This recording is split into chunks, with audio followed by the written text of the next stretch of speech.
all black people aren't going to be the same. Cool, and I agree with you. And that's why I'm in the disagree column. I don't need that kind of foolishness around the children. All right, let's fight. What's up?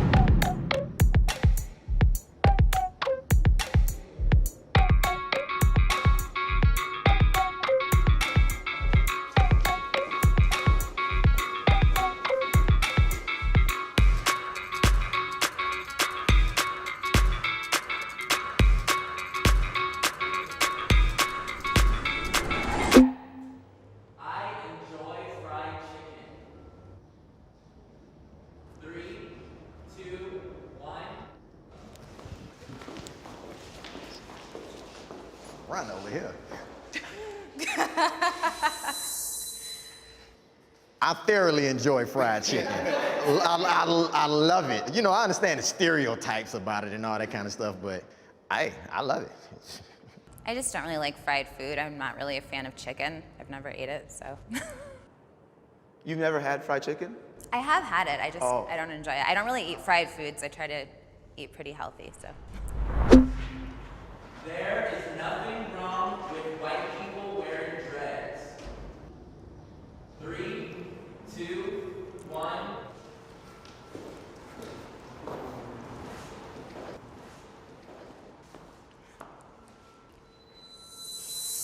I feel like I'm always on the wrong side of the room.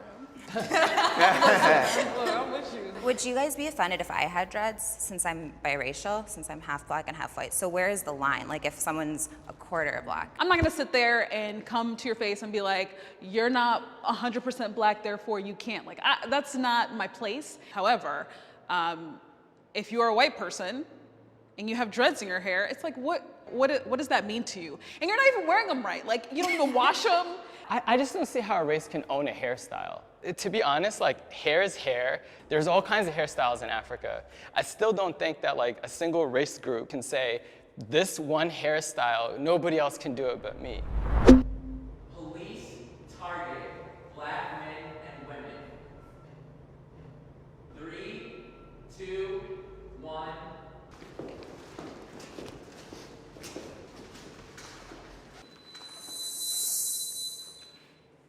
I said strongly agree.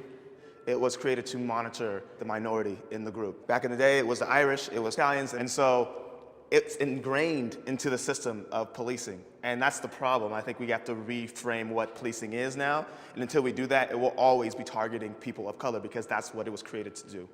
I see it as, like, there's a little bit of a socio-economic piece to it. It's like kind of saying the SEC mostly prosecutes white people. Through, like, years of institutional racism, you know, where there's poverty and there's communities that are kind of like, have created this, like, perfect storm of issues, like whether it's legal issues, people robbing each other, selling drugs or whatnot. You know, the idea is if you police that neighborhood more, you're gonna have more of them arrested. Can I ask you, Deep? Can I ask you, like, do you feel like there are equal amount of arrests happening on Wall Street than there are happening in the hood? Like the white collar, like, crimes are I do think they're less, like, monitored and less, you know, but without having all the data that I need. But I do feel that they don't suffer as much consequence when they commit crimes. That's very true.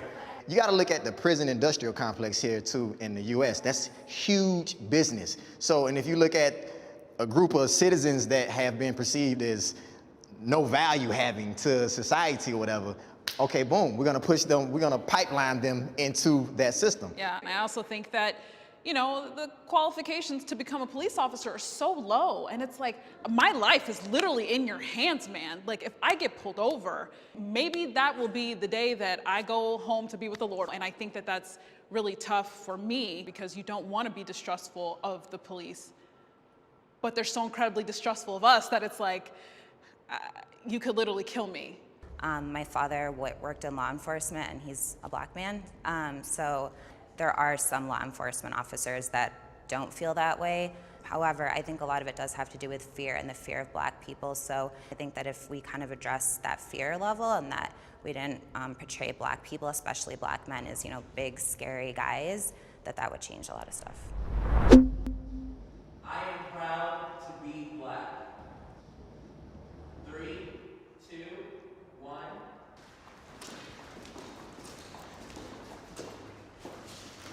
Well, all right, y'all.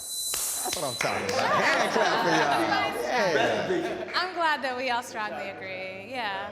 Yeah, I love that, you know, we can have these discussions and like still go home knowing that we're family, and I love being Black. I love that Blackness is expressed many different ways. It's not just one way. I'm proud to be biracial. I'm proud of my immigrant half, proud of my Black half. My ancestors bought their own freedom from slavery. Yeah, I love being Black. I wouldn't have it any other way. I mean, yeah, it presents its challenges, but I couldn't fathom being something else. So I am very proud to be an African American here in America. Yeah. This was fun. Thank you. Good job, guys. Yeah. Listen, the comment section is going to be blown up on these topics.